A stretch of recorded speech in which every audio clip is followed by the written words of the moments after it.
All right, good afternoon. I'm going to call to order this regular meeting of the Public Safety, Civil Rights, and Emergency Management Committee. Today is November 30th, 2016, and this is the last meeting of 2016 for us. I am Councilmember Blong Yang. I'm chair of this committee, and with me today are Councilmembers Reich, Gordon, and Quincy, and I believe Councilmembers Palmisano and Council President Johnson will join us shortly. Today we have 7 items on our agenda. The first 3 items are public hearings. The 4th, 5th, and 6th items are consent items, and the 7th item is a discussion item. And council members, if I may, I'd like to take care of the consent items first, and then I'd like to put the discussion item next, and then we'll finish up with the public hearings. And so the consent items, number 4 is a contract with the Corner House Interagency Child Abuse Evaluation Training Center for Forensic Evaluation Services. The 5th item, which is the consent item, is an application to the Minnesota Department of Public Safety, Office of Justice Programs for Sex Trafficking and Training Grant. The 6th item is a camera equipment acceptance for Minnesota or Minneapolis Police 3rd Precinct from Ventura Village Neighborhood Organization. Council members, any questions? Anyone want to pull anything off for discussion for those 3 consent items? Seeing none, all those in favor, please say aye. Aye. Any opposed? All right, the motion carries. And we will have the discussion item next, and that is a Contract Compliance Division 2016 third quarter report. And with us is Director Corbell, and she's going to give us a 5-minute presentation, and then we'll open it up for questions. Thank you. Good afternoon, Chair Yang and council members. I am going to give you about a 5-minute presentation on the third quarter Contract Compliance Quarterly Report.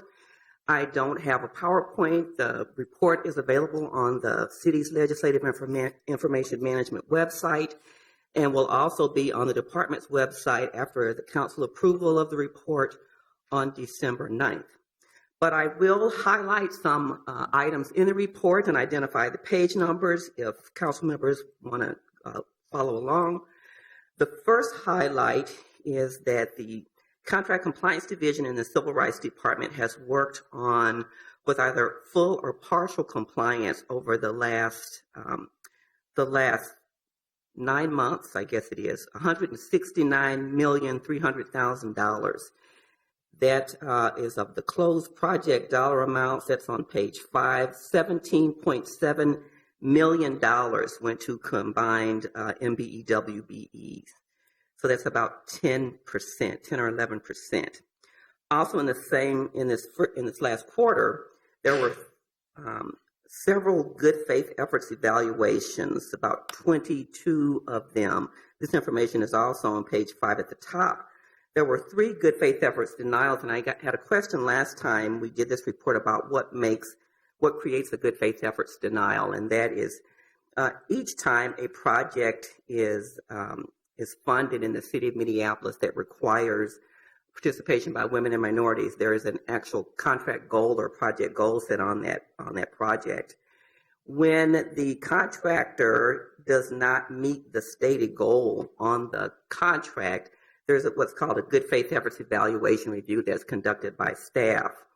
And if that contractor has not made a good faith efforts, has not gone out and in good faith solicited and negotiated with women and minority firms in order to participate on that contract, that contractor's proposal or bid is rejected by the Civil Rights Department and thus rejected by the city, and we move on to the next lowest bidder. There were 3 good faith efforts denials in the last quarter, and one of those denials actually resulted in a hearing with a contractor to go over with them step by step what they did not do, what they should have done, and what hopefully they will be able to do better in the future. That information is on page 5.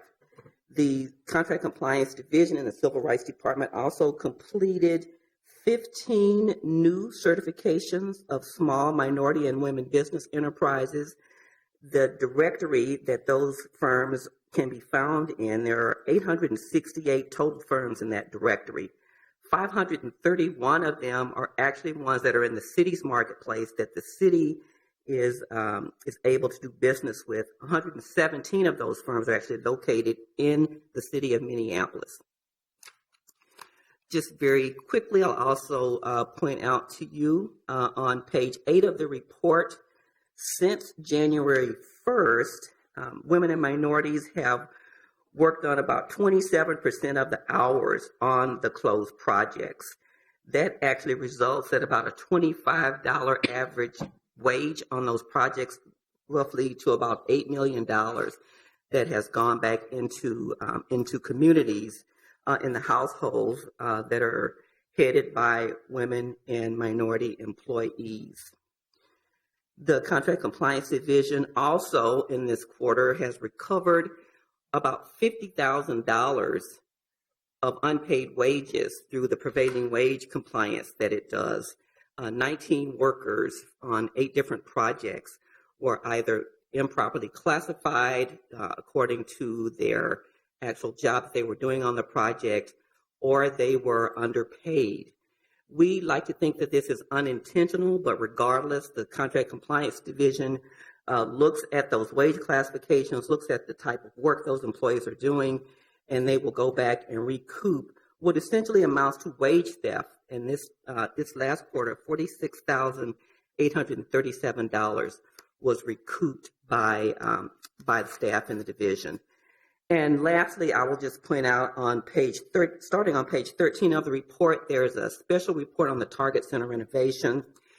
Council members may recall that staff was directed to pay particular attention to what was happening on Target Center because it does have a large project equity plan on it that asks for a few additional things than we normally ask for on lower dollar value projects.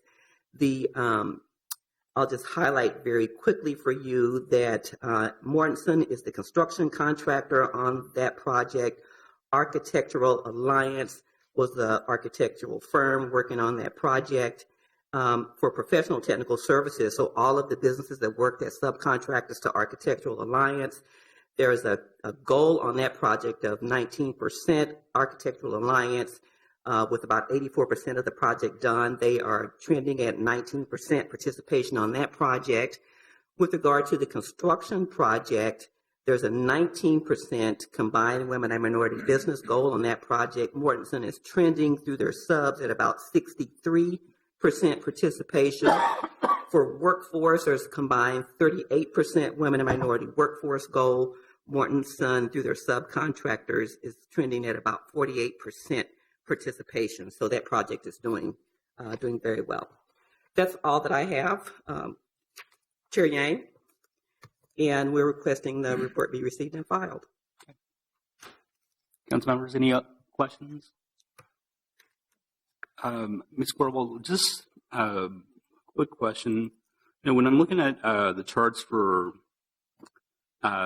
page 8,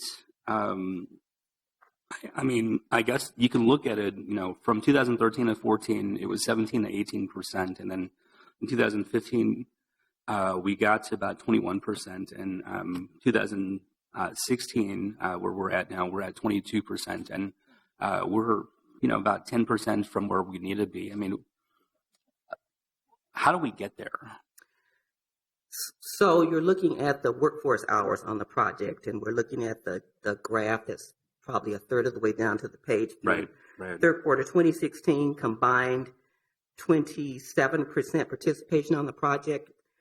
And what you're referencing is the minority goal that was set by the State Human Rights Commission about 4 years ago at 32%. Right. We're tracking at about 22. And I think, you know, all of the agencies are struggling with the same thing. There's just a capacity in the workforce that's just not there. But there are organizations in the state and around the city like Summit Academy, like the other OICs, like the pre-apprenticeship programs that are actually very aggressively recruiting and training people to work on these projects. But just like every other industry, what is happening right now in construction, there's just a shortage of workers to be able to train to do this work. And I don't know, I shouldn't say I don't know, but there is a concern by leadership and industries across a spectrum of industries concerned about the shortage in the workforce, and construction is one of those where we're concerned. Councilmember Gordon? Well, on that, I just certainly appreciate the trend line where it's going. I think it shows that having a high aspirational goal is challenging people to try harder and work harder and do more. I know there's lots of young people who will be also joining the workforce, and actually the diversity of the young up-and-coming workforce is much greater than the diversity of the old and moving on workforce. So I think that's also very promising. I also just wanted to acknowledge that, if I forget what page it was now, looking at the individual projects might have been right beyond that. There are some that are definitely outstanding projects. I think Ryan, who did the Downtown East Green Space, their minority participation was 45%, and female participation was 11%. So there are, I guess there were two. Corcoran Triangle was another that exceeded, at least in the minority inclusion, exceeded the goals. So it is attainable within certain projects, and I think we've said this before too. That it would be nice if the other contractors could look at what strategies those people are using to reach and exceed the goals, so that we could learn from one another and each other. So, Councilmember Yang, Councilmember Gordon, two things I'll point out that you alluded to. The first is the trend of more diverse construction workforce. And you will recall, and Council President Johnson, I'm sure, will recall as well, that before the 32% minority workforce goal was actually set by the state about 4 years ago, this inclusion was trending at about 18% combined women and minority workforce. So the more aggressive goal has assisted in more aggressive recruiting and training of staff to move us to the 32%. We're just not there yet. And if you remember some of the discussion around the 32% goal from the Human Rights Commissioner, who is still, fortunately, the same gentleman who's set that goal about 4 years ago, that this was going to take about a 10-year time span to move from what was then about an 18% combined goal to the 32%. And, it's only been, 5 or 6 years. And so we are not where we should be, but certainly making good progress. And I'm hopeful that even though there is this apparent shortage in the workforce, that we can continue to diversify the construction workforce. So that's the first thing I would say. The second thing I would say about looking at other contractors, or contractors looking at each other's best practices to identify who's doing it the right way and who may not be doing it the right way. One of the things that I know from talking with Community Relations Director, both at Ryan and at Mortensen, Elizabeth Campbell and Lynn Littlejohn, that these companies have this diversification of their workforce as a business model. And there are just some companies that don't. And so those are the ones that we spend a lot more time doing the good faith efforts evaluations and doing the compliance monitoring over the life of the contract. But there are just some companies out there who figured out that it just makes good business sense to have a diverse workforce. And so the ones that you mentioned are the ones that do that. And they will also tell you that it is it's not rocket science. You just have to have it as a business model and be committed to it. And so I think these other companies that may not have this as a business model can look across the river at these projects that these other companies are doing, and would be able to do the same things. I just think it's, again, it's a philosophy inside the companies. Councilmember Quincy. Thank you, Mr. Chair. I want to continue to build on that particular chart. Obviously, it struck us all as very interesting. Yes, the trend line is going up. What the column that I found most compelling is the total project hours. Here's what we know, right? We know this many project hours, and that means, and you've just identified Ryan and Mortensen and what they're paying people, and they have a greater participation in minority employees. Suddenly, more people are participating at a significantly higher rate of participation in terms of making money. This is hours worked for a higher wage because of the efforts that those kind of companies are making. So it's terrific to have aspirational goals, but it's really great to see so many people participating in the economic growth of these projects. Even though the total number of projects is down from 72 in 15 to 39 this year, they're obviously much larger and more durable in terms of financing. So thanks for pointing that out. And I'm particularly proud also of the Target Center project, because that is a city-owned asset, and it's always exciting to see city-owned goals being in place. So thank you for that. Thank you. Council President Johnson. Thank you, Mr. Chair. And, to Councilmember Gordon's, how do some people do it and some people don't? One of the things that some of these larger companies do is support the efforts of the places where people are trained. They do. And so they're supporters of the places that are turning people out, Dunwoody, the Summit Academy, that kind of thing. And it is interesting. I actually had lunch with a cousin of mine who works for one of the big construction companies yesterday, and he said the exact same thing that you're saying, Ms. Corbel, that all of them are challenged with not having enough people. The pool is slim. And his assessment was it's an education process to young people also to have them understand that you can make really good money being a carpenter or a plumber or these tradespeople. They make really good money. And we're in an age where, people are worried about kids paying back student loans and all that kind of thing.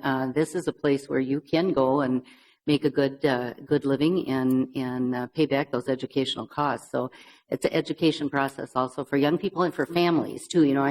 When you're a parent and you want your children to succeed, and all you've been heard is that everybody has to go to a 4-year college, it's hard to make that transition for parents to say a trade school is perhaps a good option for kids. And right. I just think we have an obligation to make sure that that people do understand that these are really good jobs. And I remember being at I think it was the beam laying or something at the U.S. Bank Stadium, and my assistant Jennifer ran into a young man that she went to high school with, and he had just graduated. He's an apprentice carpenter now, but he had been hired right out of, on Friday he graduated from Summit Academy. Mm-hmm. Monday he started at M.A. Mortensen. So they're in their recruiting, and he's training as an apprentice carpenter, and he's really happy. And he had been working on putting a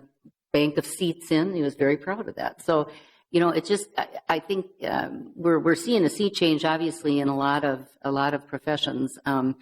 And it's incumbent on us, I think, to broaden people's understanding about what really good jobs these are. And, construction can be, people, when they talk about construction, they say, oh, yeah, well, the job doesn't last. Well, that's the way the industry is. And then we hope there's another project, but there are a lot of people that have raised families and done very, very well with construction jobs. And so we need to make sure that our children know that. Right. Council members, any other questions or comments? All right. Seeing none, I will move that we receive and file this report. Any discussion? All those in favor, please say aye. Aye. Any opposed? Motion carries. All right. Thank you. And we will finish up with our public hearings. And the first one is for the Minneapolis Commission on Civil Rights appointments. And this is confirmation of the mayoral and approval of city council appointments to the Minneapolis Commission on Civil Rights as follows. I will just have the presenter come up and just present and then just name all the folks, and also just let us know if it's a reappointment or if it's a new appointment. I can do that. Thank you. Good afternoon, Chair Yang, council members. My name is Danielle Shelton-Volchek, and I am the director of the Complaint Investigations Division. So today I'm in front of you to present a slate of candidates for appointment to the Minneapolis Commission on Civil Rights. We're requesting an appointment of a total of 6 commissioners representing backgrounds in finance, public service, and public policy. The commissioners are as follows. Nada Medicine Crow, representing Ward 6, she would be a new commissioner. Bernadette Casey, representing Ward 8, she would be a reappointment. Doug Everling from Ward 8, he would be a new commissioner. Taylor Crouch, Ward 7, he would be a reappointment. Emma Wilson, Ward 8, she would be a new commissioner. And Attorney Thomas Harmon from Ward 11, he would be a new commissioner also. Today, actually, we have President Thomas Harmon, who would like to address the committee if you're so inclined. Okay, sure, we can do that. And then once we do that, we will open up the public hearing for additional comments. Okay, thank you.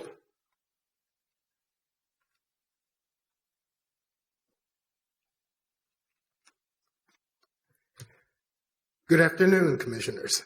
Sorry, a little close. I have some prepared remarks. First of all, as you've been told, my name is Thomas E. Harmon V, and I wanted to firstly thank you for the good work that you do, and secondly, thank you for considering me to join you in doing the good work of serving the city of Minneapolis. And I don't know if any of you received any of my background materials or my application materials, but I've been a Minneapolis resident since 1997 after moving to Minneapolis from Washington, D.C. to attend law school. And I immediately fell in love with the city's unique combination of small town values with big city cultures. The Mill City, or Minneapolis, indeed, is what I found when I moved here. All of the advantages of a major metropolitan city without the hustle and bustle that is normally part and parcel with living in such a wonderful place. I applied to be a member of the commission because I feel it's my responsibility to contribute to my community by doing more than just paying my taxes and being a good neighbor. In times past, I was fortunate enough to be able to serve my community through my career as a public defender in Hennepin County for roughly 20 years. However, in 2015, my career path took me to the prosecutor's office in Washington County, where I now work out of Stillwater. And unfortunately, that has left my desire to serve the community in which I live with unfulfilled. Being able to serve on the Commission of Civil Rights, helping to ensure that our city continues to be a place where everyone is treated fairly and with respect and afforded opportunities to succeed in business and pursue happiness in their lives is an honor that I would cherish to no end. So I look forward, if I am chosen, to working with you for many years to come on ensuring that Minneapolis continues to stay at the forefront of being the best cooperative, unified, fair city for all those who choose to live and work here. Thank you. Thank you. Council members, any questions of Mr. Harmon? All right, seeing none. Thank you, Mr. Harmon. Thank you. And at this point, I will open up the public hearing. Anyone in the audience who wants to speak to any of these appointments for the Minneapolis Commission on Civil Rights, if you can just stand up and come to the microphone, that would be great. And if you can keep your comments to about 3 minutes, that would be wonderful. Yeah, these will be short on the civil rights thing. First, I want to say, overall for all of these, the attachments to the agenda do not include anything giving us any information about any of the candidates other than their name and their ward. So a public hearing on that is somewhat less than totally helpful. I suspect most of the public isn't that interested in who's being appointed, which I think is also unfortunately emblematic of a lack of relevance of all of these appointments to the community. There seems to be very little interest, and I think that's not entirely a fault of the public. So Chuck Turchik did us a service, and with the Data Practice Act, did get the public portion of the application, so that gives me a little knowledge of the people. But on the Civil Rights Commission particularly, I note that a certain number of those are supposed to be lawyers, and that's because the Civil Rights Commission holds contested case hearings where there have to be lawyers present. I looked at the front page of the website for the Civil Rights Commission, and the first item on that is an item about a contested case hearing that was held on December 4th of 2014, almost exactly 2 years ago, and it notes that in the first contested case hearing in over 5 years, so-and-so and so-and-so. So unless there's something missing on the website, it has been over 7 years There's been only one contested case hearing in the last over 7 years. Now, I don't entirely know what that means. Maybe mediation and conciliation is working wonderfully. Maybe there aren't many complaints to the Civil Rights Commission, but it seems odd to me. I know that it used to be different than that, but I don't know by how much. So I don't have the answers to that, and I can't track everything. I hope you on the committee have the answers to that. Obviously, this is not a format where I can give you a pop quiz, but it would be, I hope that you are aware of like what kind of complaints are coming in, how many of those complaints are sustained, how many go to mediation and that. And as in the case of all of these, it would be very good if there were feedback from the complainants so you get some sense whether the Civil Rights Commission is doing its job, doing an important job, still relevant and still active. So thank you.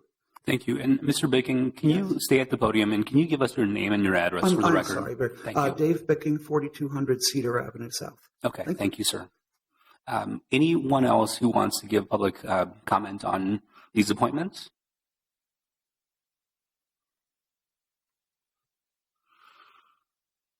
Good afternoon, Mr. Chairman and committee. Happy holiday to you. I would like to take the prerogative of just commenting on all three of the positions that you have, and that will serve the task. I found it rather interesting, the reflections made by the last speaker, because I also have that concern. But before I do that, let me just kind of deviate for a second and just indicate that I was asked by the coach, the staff, and the players of Minneapolis North to indicate to both you and Council President Johnson their deep appreciation of your support and contributions to a very successful journey, if you will. And so I'm taking this opportunity to say to both of you, you Northsiders, if you will, that it was much appreciated, the banquet and the continued support. And so I think that's important. And I did it purposely on the record in front of your colleagues. Okay? As it pertains to the matter before the council committee, I concur with the last speaker. 2017 is an election year, once again in Minneapolis. And it could be extremely contested, and I assume that it will be. But I reflect back to a little over a year ago during the occupation of P4. And one of the things that I was saddened by, and I can have great respect and concurrence for what the previous speaker said, was that I'm trying to remember the last time the Minneapolis Civil Rights Commission ever had a public hearing in which they took testimony and showed an interest in the situations and circumstances of the day. I think that the presence of the commission at this time last year would have been very helpful with dealing with the controversies, but more importantly, the tensions and et cetera that were gripping our city.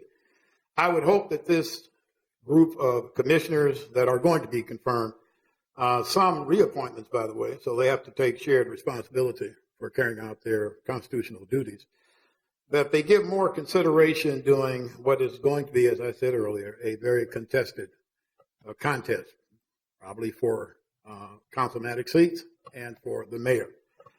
The city needs to have a platform to vent. And it used to be in this city when Council President Johnson's mother was one of the leaders of this august body, that the commission would not fail to take on its responsibilities and to hear the citizens, because that's what the Civil Rights Commission was crafted to do. As it pertains to the other two positions, I would hope that both Mr. Davis and Mr. Wade, who I assume are here, would be encouraged to understand that there's nothing wrong with reaching out to the community. And I would like to see that with their commission, if you will, as well as those that will hear cases and et cetera, that it is important to let the community know who you are. This is not a secret society, in closing, Mr. Chairman. And consequently, the citizens depend a lot on knowing who their representatives are so that they can make the necessary judgment with regard to the implementation of responsibility. And it is so important, Mr. Chair. To the question, again, the name is Ronald E. Edwards, and I do reside in Hennepin County, but was a member of this commission 45 years ago. Thank you. Thank you. Any other speakers for this public hearing regarding the Commission on Civil Rights? All right, going once, going twice. Okay, we will close the public hearing. Council members, any questions or comments related to this? Councilmember Quincy? Thank you, Mr. Chair. Just like to say that I appreciated the committee's work to pull together this list of the slate of candidates for this. There are several new ones and there are several repeating ones, and I think that shows good balance. It keeps some consistency, and that's important. I was a little bit taken that it seems to be a little South Side heavy, but I'm particularly proud of the number 5, and appreciate anybody who's coming from the 11th Ward. I think it's a terrific appointment, so I'm pleasure to meet you here, and look forward to a great year. Thank you very much. And would it be appropriate, if you needed to, I'd be happy to make the motion to approve the slate as provided. That'd be great. Councilmember Quincy, the motion is before us. And Ms. Bolchak, can you come up for the benefit of my question related to appointments number 1 and 2? Everyone is from 2017 to 2018, but the first 2 are 2017 and 2017. Is that intentional?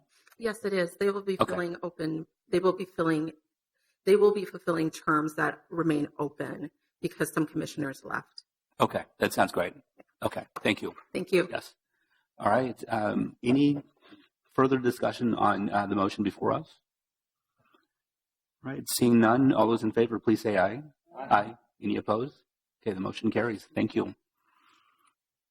We will have the second public hearing related to the Police Conduct Oversight Commission, and I won't start the public hearing yet. I will have the presentation from the presenter, and then once we do that, if you can introduce the folks, and if anyone wants to speak, please have them come up, and then we'll kind of open up the public hearing right afterwards.